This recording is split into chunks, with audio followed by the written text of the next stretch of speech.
Hello, Namaskar, welcome, Swagatam. You are with the Versatile Doctor. My name is Dr. Abhinav Atul, an author, a YouTuber, the technical manager at TLB City.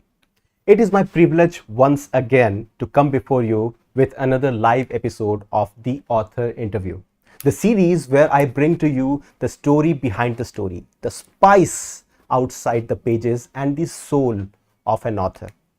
You're watching this live stream simultaneously on my YouTube channel, TLB City YouTube channel, as well as on Instagram Live. So, wherever you have joined from, I am grateful that you have decided to make us part of your day, part of your Sunday.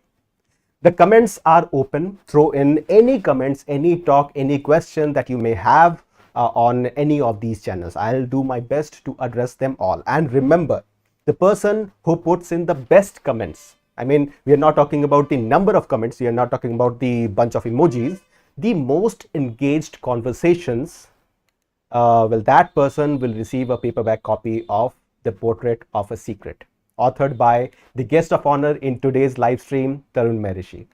So, in this 51st episode of TLB Author Interviews, with me is the humble but brilliant, wise, and influential TLB Prime author Tarun Mehrishi.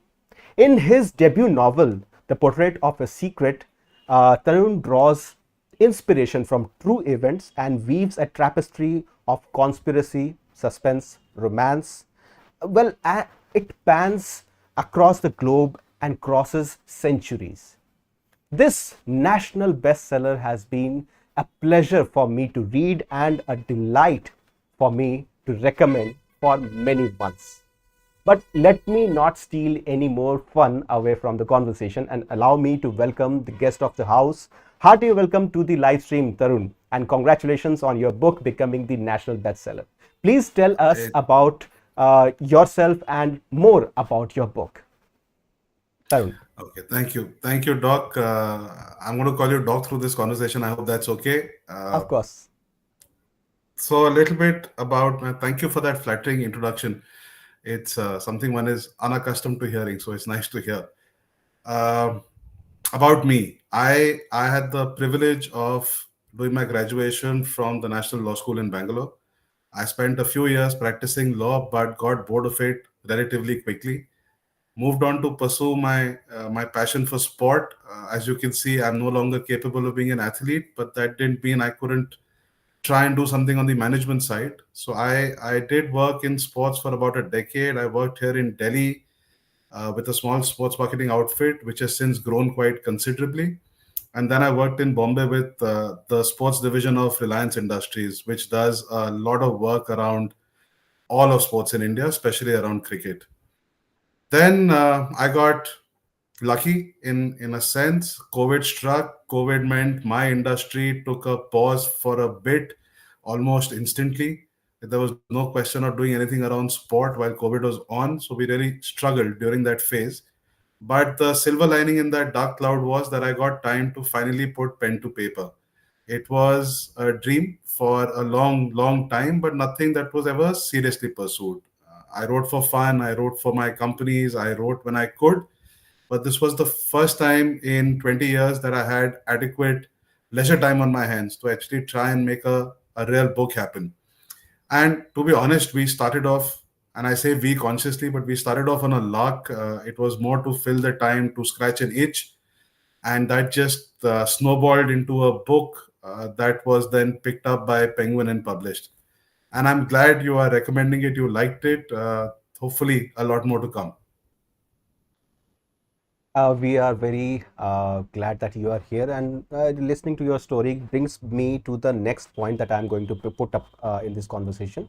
When exactly during the lockdown or during the work from home period did you get this itch to try your hand at writing? As you said, you had written earlier for your company or for any kind of leisure activities, but never in a professional sense.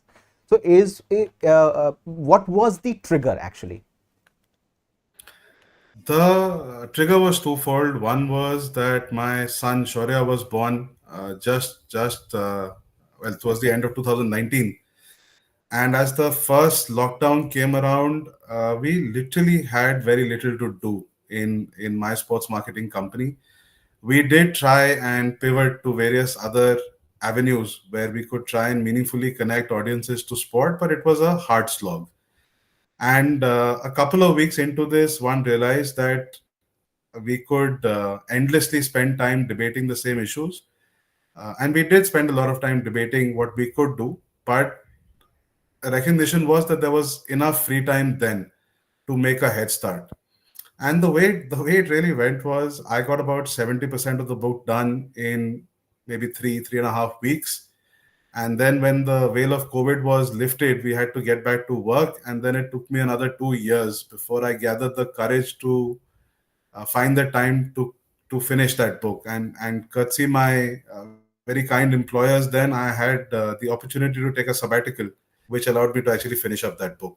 But there was a good 2 year gap between the first phase and the second phase of writing Portrait of a Secret.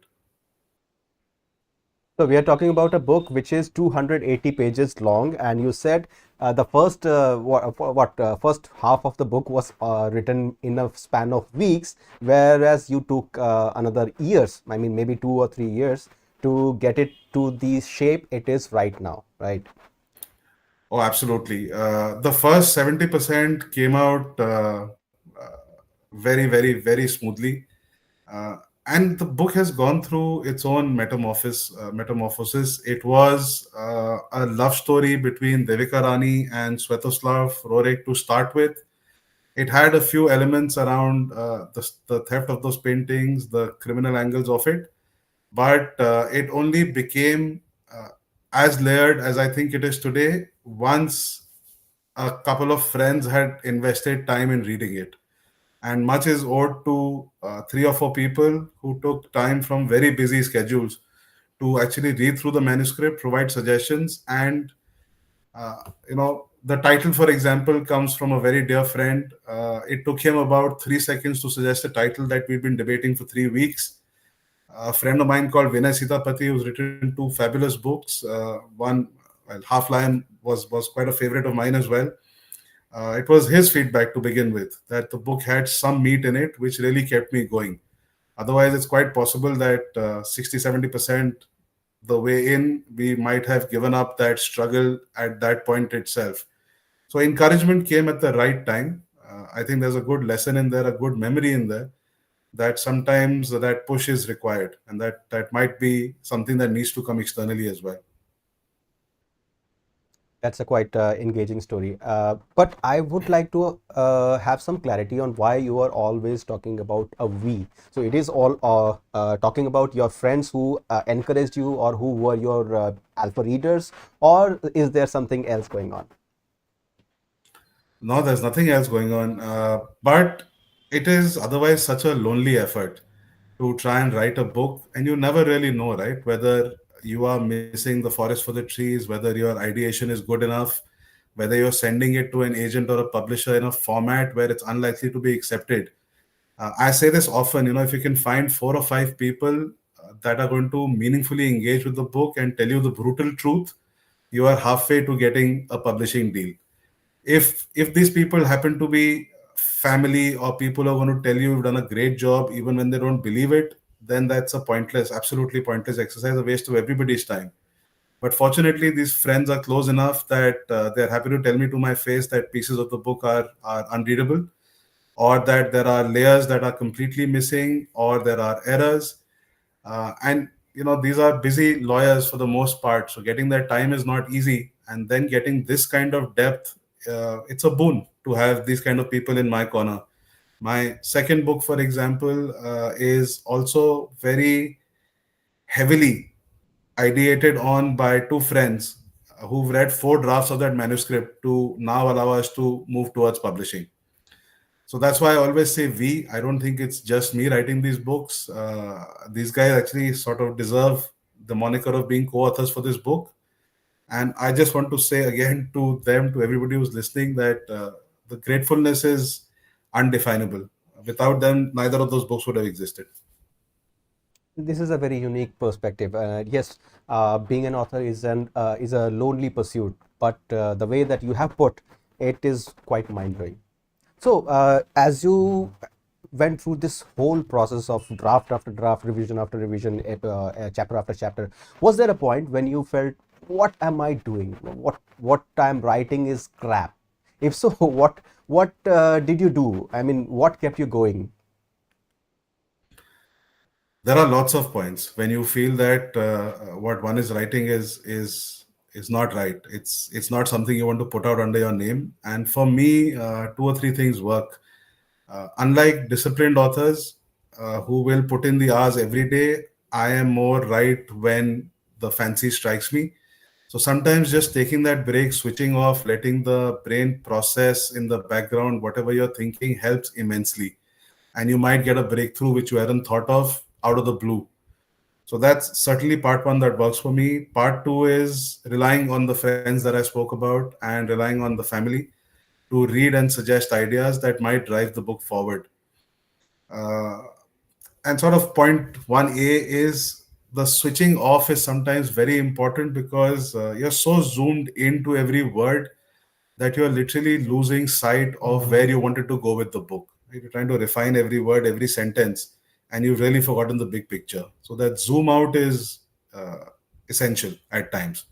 I'd say every sort of 8 or 10 chapters, it deserves to be zoomed out and read again just to make sure your narrative is flowing as you wanted it to. And that was a nice snippet of heavenly wisdom for authors who are currently writing or who have written and want to write more. Look, We I'd have a, say I'm yeah. sorry, Doc. Sorry to interrupt, right? But that's something that works for me. I know enough authors who will make sure they spend 2-3 hours a day writing, produce content, and then try and refine it later. And I'm sure that approach works equally well for them. So very individual choice, horses for courses. Do whatever works best. Great. We have a few comments. We have we shouldn't surround ourselves with yes men. That is very apt conversationally. And Monica says that wow, 80% of the book in 3 weeks. Of course, something to aspire to do. So, publishing, making the book come out in the limelight in the paperback form, which you can physically see, which you can physically touch, which you can smell. That was only the first step, right? I won't say that you lucked out in getting Penguin to take up your book. It is not a matter of luck at all. It is a matter of merit and sheer determination of what needed to be done, including finding the right literary agent and swallowing your pride and let a professional edit your work. And then after publishing comes the main part, the promotion and marketing of your book. How has that experience been for you so far in your promotions? Look, before I answer that, I do want to say I'm sure there's an element of merit. There must be, right? There has to be logically an element of merit to being chosen to be published by somebody of the stature of Penguin. But it's not correct to say I didn't luck out. There are a lot of things that could have gone wrong and killed the book and killed my author journey before it had begun. There is a huge slice of luck involved in allowing me to get that first book done, and therefore now allowing me to get a second and hopefully a third done as well. That story has been told. I don't know if I should repeat it here, but let me do it briefly, right? I didn't know any literary agent. I didn't know how this industry worked, but I had gone to law school with somebody whose wife was a literary agent, a lady I hadn't spoken to in 10 years, and they'd actually moved out of India and moved to Singapore. So she got a cold LinkedIn reach out from me, and she was nice enough to remember to entertain the conversation. And as it happened, she sent it to one publisher who was kind enough to take it up. But I think if either of those stages had failed, maybe that book would never have seen the light of day. Maybe I would never have become an author. So certainly there is an element of luck, at least as far as my story goes. Having now digressed there, let me return to your question: marketing and promotion. So that's it was an eye opener for me. The first paperback that comes into your hands, it feels like your journey is complete, and only later do you realize that you're not even sort of halfway through that journey. The marketing and promotion is the much longer part of that journey. It's been a lot of hard work to try and Lots of people again have helped through that entire effort. But here are a couple of lessons I think that we might share with authors. Look, it's not to diss the publisher. I love working with Penguin, and I understand their constraints. They've got a lot of stuff happening in their work life as well. They're publishing some 400 titles a year, so a book a day is impossible for any organization to market. Therefore, they've given whatever support they could. But if any author expects that the publisher is going to step in and be your knight in shining armor to promote your book, that I think is never going to happen. Uh, Not at least till you become somebody of the stature of Chetan Bhagat or Amish or Arundhati Roy. Then, of course, you sort of earned the right to demand that support from the publishers. But for first time authors, it's all on you. Um, and I've always thought of this as being a startup, right? Your book is a startup product. You are one of a million titles on Amazon. You are competing against a million titles on Amazon. So it's on you to find ways to get your book to stand out. Many approaches. Some will work for some books, some will work for others. But as Doc has said in some of his own videos, everything is worth trying to see what actually sticks. Yes, and you actually bring me back to one of the things that I spoke about in my videos last week itself. That once you publish, you stop being the author. You become the CEO of your book, of your production, and then your job starts. You are accountable. You are responsible for what your book does in the market and how your book does in the market. Very, very, very succinctly put. And that's aptly put as well. You literally are the CEO of that business for the foreseeable future. And you are making all of the decisions that a CEO would make, right? How much money you want to put into the book, what distribution channels you're going to try and make it available on, what price points, what promotions you're going to try and do. So the four P's, as Kotler had taught us, are all under your control. And it's perhaps as lonely or lonelier than, actually it's a little bit lonelier than being an author, because here nobody can help you. You could pay professionals for support, but most of your friends, your family are ill-equipped to try and help you with marketing a book. So you have to figure this out as you go along. And Doc, your videos, a lot of stuff is out there on the internet on what works, and it's literally a combination of putting all of that together that might give the push that a book needs. My understanding is that most books sell less than 1,000 copies. So the scale of that challenge is evident in those numbers.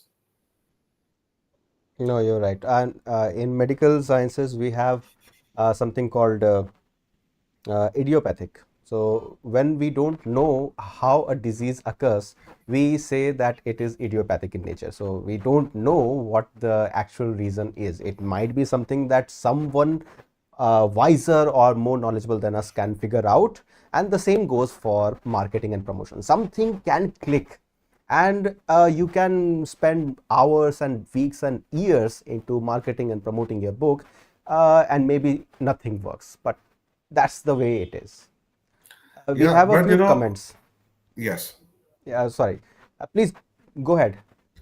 No, I was saying when I started looking at marketing for Portrait of a Secret, a lot of research was done, a lot of reading was done. And then I look at Amazon and I look at listings for a lot of books. And at the risk of sounding a little bit rude, it feels like more effort has been expended in simply writing the book and designing the cover than in actually figuring out what listing is likely to work. So you take an example of a complicated cover. You've got a bunch of elements interacting on it. Looks great on paperback, but when you go to Amazon, it's a little thumbnail where you can't really see those elements, and it's your first port of call with anybody who's looking to buy your book. So even something as simple as that, right? Optimizing your cover for Amazon without losing on paperback is an enormous challenge, and it requires a lot of work and a lot of thinking. Likewise, that little listing you get to write about your own book, it's the make or break for the book. It's the only 3 seconds you're going to get to convince somebody searching on Amazon to buy your book. And if that hasn't been optimized to levels significantly exceeding the book, then I think the battle is lost anyway. There is very little you can do after that. So to anybody looking to market their book, I think those are two huge opportunities that most of us don't spend adequate time on. And that also roots from the core issue that we all know, we all understand that in today's day and age, people have an attention span of maybe 5 to 10 seconds, nothing more than that. That's why short form videos are booming so much. It's an industry. So why a person going on Amazon, trying to find a book, trying to find their next read, will spend more than 5 seconds? As you very rightly said, your first 3 or 4 lines should be worth reading, worth going on, right? So that's something everybody should know. And our commenter Monica has said marketing and promotions are the most difficult part of publishing. And how do you, it's a question to you, how do you deal with the self-doubting phase? I doubt myself a lot, and it somehow demotivates me. That's your question from Monica. It's natural, isn't it? As in, we all question ourselves at all stages of life. But it's going to sound very corny, but the only way is to push forward. You can surrender, throw in the towel, put up the white flag, and give it up, but that achieves absolutely nothing. So you keep pushing and believe. If you believe in your book, then you keep pushing and see where it leads you. And not every effort leads to success. A lot of times, money and time will be wasted, but you owe it to your book, you owe it to the year of effort or the 2 years of effort to give it your absolute best to try and make sure enough people are buying it. The only way forward is through. That's right. So, moving on, you have delved in the genre of suspense thriller with elements of espionage, conspiracy, and patriotism with your first book. What do you think the flavor of your next and subsequent works is going to be? Do we hope to see something completely different, like maybe a fantasy or a pure romance or even non-fiction from Tarun Mehrishi in coming years? So the second book, fortunately, is around the corner. October 2025 sees the release of book two, again with Penguin. This one's titled Spectres of Vengeance. And it's an ode to, India's growing global ambition. It's an ode to taking vengeance for everything that has been thrown at us by interests that are not aligned or don't want to see India grow. It's uh, it's again in the espionage space. That's the one I enjoy most. That's the one I've read most of. But let's see how that's received by people in India. The third book, a manuscript that's ready, is a murder mystery. So that's my first departure from the espionage, the spying space. I am also working on a non-fiction book with a renowned medical professional. That is still going to take a few months to get to a stage where it's ripe to be properly evaluated by a publisher. But we do have a first draft ready. It's a topic that's close to my heart. It's a topic I've experienced personally. So I'm quite keen to get the message out there, the lessons that I've learned in trying to grapple with that medical issue myself. And see, your first book was published in 23, Yep. and we are in 2025. So in 2 years you have completed one book which is just coming out in a matter of months. Then you have another book which is ready, then you have another book. So how did you manage to write 3 books? I mean, in various levels of completion, how did you manage to do so much in 2 years?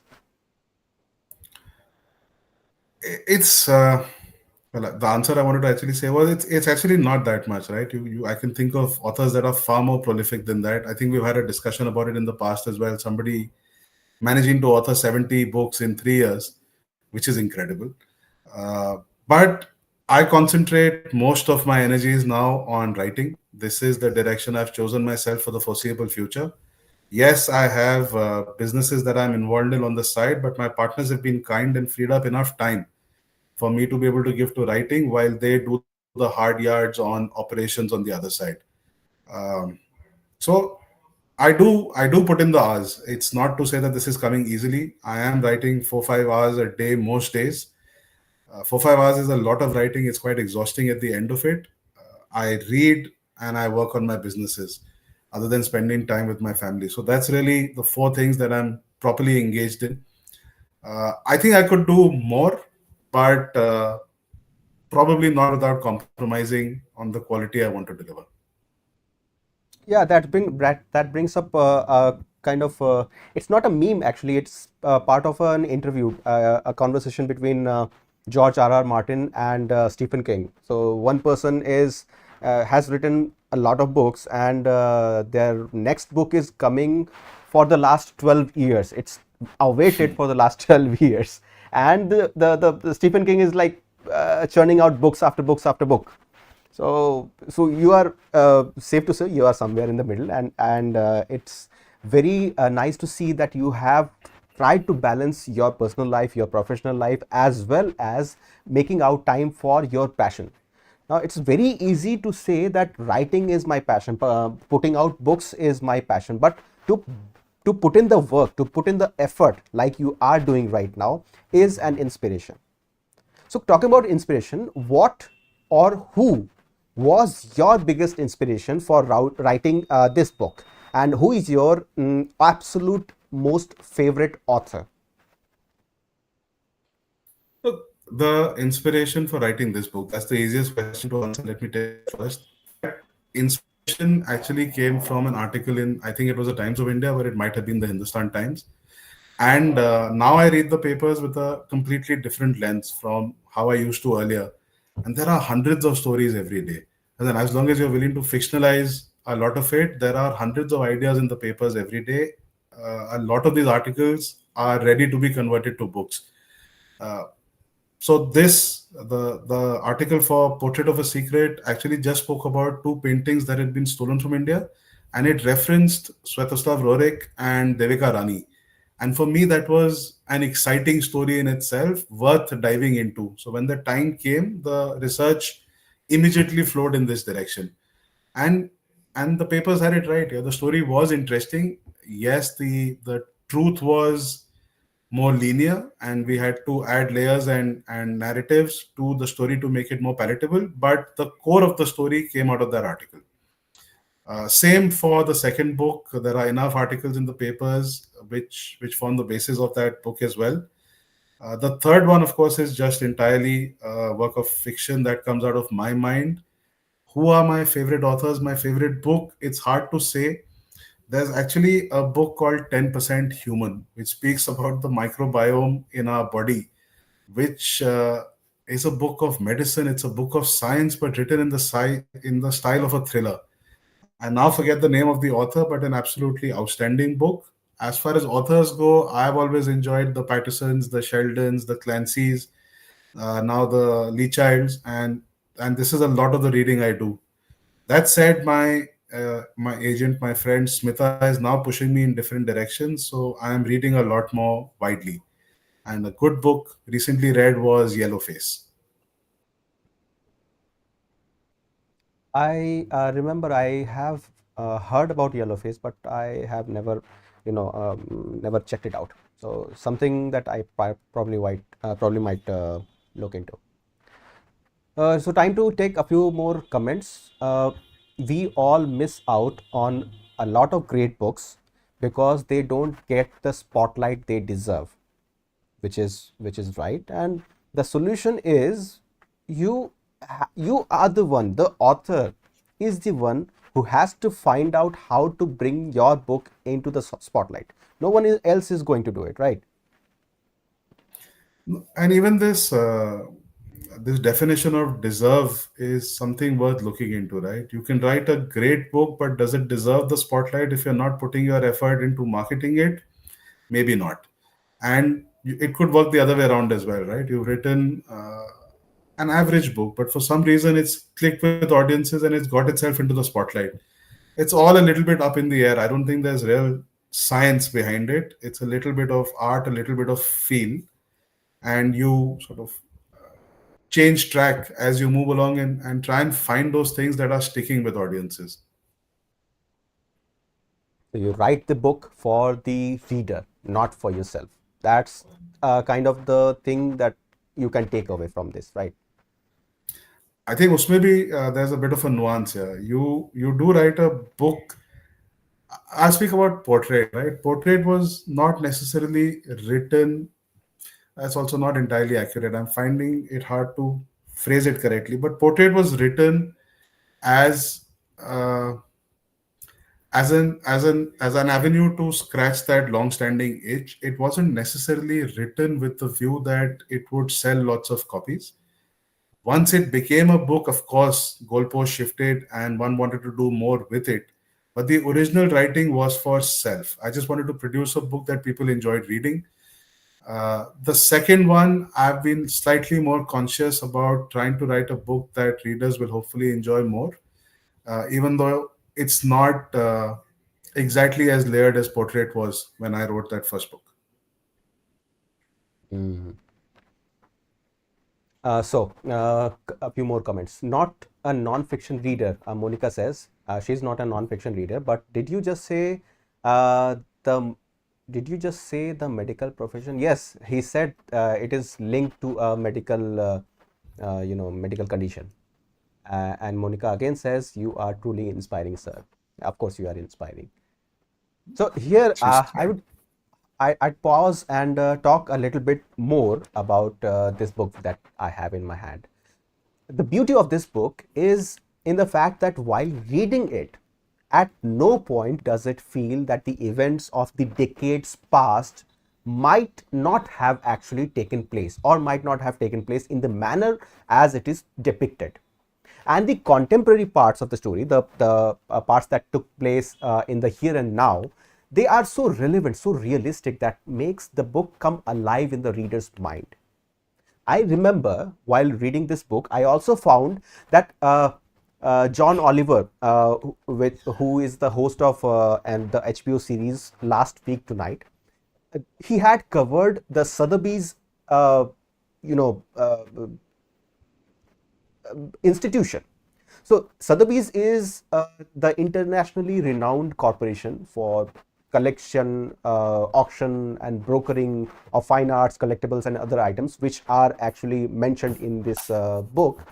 And they really have had a history of putting pieces to auction, which have later been identified as stolen. Then there is the whole history of Rorik and his paintings, which again is so involved and so very delicately woven into the story that it is difficult to separate historical fact from fiction. So, my question to Tarun is, what would you say to us, the readers, to assure us that you are comfortable with the extremely high bar that you have set for yourself, the extremely high expectations that we have from you and from your upcoming books? I won't get all of them right. I think that I can say with confidence. Some of them will fail. Some of them will not be resonant with what authors are expect with what readers are expecting. But what will certainly not be missing is effort. So even for specters, there's been a lot of effort that's gone into making that book hard to put down. Hopefully, it'll work the same way as Portrait, and once people do get into it, you will want to finish it in one sitting. But I don't think any author can really make that promise that the next book will not disappoint. With expectations comes pressure. It's a little bit harder to execute, but the only way forward is through. So one will continue writing and hope that most of the books click, if not all of them. That's lovely. That's lovely. And coming right off this point, you told us about the next book, which is coming out in October, and another book which is coming out maybe next year or the year after next. But about this Spectre, what can you tell about this? I mean, without spoiling anything, it is still a few weeks out. What can you tell us about that? So many moons ago, Israel took revenge for what had happened during the Munich Olympics. And that series of assassinations across the world was glorified in book, in movie. How much of it was true, how much it was untrue is I think hard to say. But the flavor of the movie was that a lot of it was factual. I'm just taking a little bit of inspiration from there. I think, I believe, more than think, that India has been targeted for far too long. And we are now at a stage, economically, politically, on the global stage, where we should be able to fight back in every way possible. And that's the story of this book. India finally deciding to fight back and do what it takes to perform the government's first duty, which is protecting its citizens. The book is just built entirely around that. That's intriguing. That's intriguing. So, do you think, do you see your book, your books actually, plural, as appealing to the international readership or mostly just resonating with the Indian readers? So both Portrait and Spectres have a very heavy Indian bias, certainly written for Indian audiences that understand the context that have been applied to both those books. The third one, the murder mystery, I think has more potential to go global. It does, of course, it's set in the Indian context. This is the one we know best. But I think those characters, those circumstances can transcend geographical boundaries. Right? So, if you, briefly speaking about it, it's about a high-end sports person, a star wife, and the murder of the wife, why it was committed, how it was committed. Those themes, I think, will resonate globally, but it's not easy. You know, credit where it's due to all these authors that have managed it. It's extremely hard to try and take a book from India overseas. We can get into the details of those challenges of what I'm learning, but it's an enormous challenge. And I think fiction books, especially, would struggle to try and surmount that challenge. I think non-fiction stuff probably has a better chance. Wow. This is deep. We have another comment. Did you ever receive an unexpected feedback from your readers, something that stuck in your mind? Absolutely. A friend of mine pointed out one error in Portrait, which all these eyes had missed. Fortunately, she's the only person who spotted that error. So immense credit to her. That feedback will always stay in my mind, and she's therefore now become a default go-to person for reading of additional manuscripts. She spotted something that was so minor but so important that it blew my mind. Wow. Again, this warrants going back to the book and reading it again in hopes of finding something. So hopefully you don't. Hopefully nobody does. It doesn't take away from the plot, fortunately, but it was not an error that should have been committed. Wow. So, again, you have joined TLB, the digital city, which is now TLB City, for quite a few months, and you are now a TLB Prime author. What has your experience been with TLB, and what other kinds of engagements are you looking forward to with TLB? So I've loved this, right? I joined courtesy knowing you. I don't think I would have, or maybe I would have come across TLB City otherwise, but I came across it because of you. Uh, what do I like about it? The vibrancy on it is amazing, right? We probably exchange a few hundred messages, approaching 1,000 messages a day. It's sometimes hard to keep up with the volume, but that volume always comes with insight. It always comes with passion. The entire discussion once witnessed around self-publishing has been fascinating. All the companies providing these self-publishing services, the pros, the cons, everything that authors are doing to market their books, every struggle that authors are facing to finish their books, the beta reading, the alpha reading. There's a lot of value on this platform for authors. Um, what do I look forward to? I'm hoping that at some point in the near future, this community grows a lot stronger. I'm not sure what the numbers are today, but I know there is scope to grow this to a lot more. And like we have spoken about on that platform in the past, trying to take some more of these activities offline would be great as well. Thank you so much. And actually, to that point, we are trying right now to take everything as much as possible offline. We have our registered office offline, of course. We just had a authors meet in Delhi. I think a few weeks back, 2 or 3 weeks back, and we plan to do more and more such things as we go forward. And there's a lot of things to be said for TLB City, what we are doing and what we will be doing. But better to let the time flow and let things actually come to fruition rather than just claiming. And this is kind of the uh, conclusion of our interview conversation today.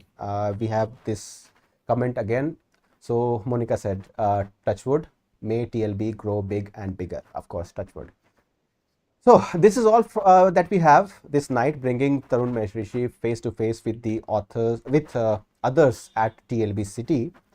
Thank you so much, Tarun, for giving us your time and being so candid and so open with us and so engaging.